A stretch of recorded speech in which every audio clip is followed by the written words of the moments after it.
winner take all Santana Park. And they're up. Early lead is taken by Siklag on the outside by Drill Dugus Charm. And moving up on the inside is Federal Court. Wolf Run and Typhoon Dotting on the outside.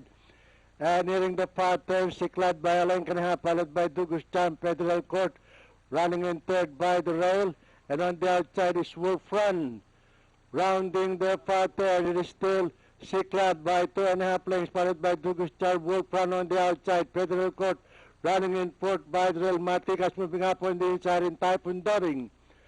And the last bend for home, it is still Siklag in the lead, followed by Wolf Run on the outside, and Dugus Charm running in third on the inside, Matikas moving up.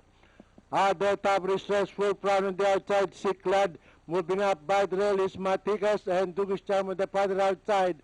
Matikas moving up on the inside, Wolf Run in between horses, Siklag and Dugus Charm on the farther outside. But it's still Matikas in the lead. It's Matikas, Wolf Run, Siklag, Dugus Charm on the farther outside. And finally at the payoff line, it's Matikas, Wolf Run, Dugus Charm, Siklag, Federal Court, Typhoon Dotting.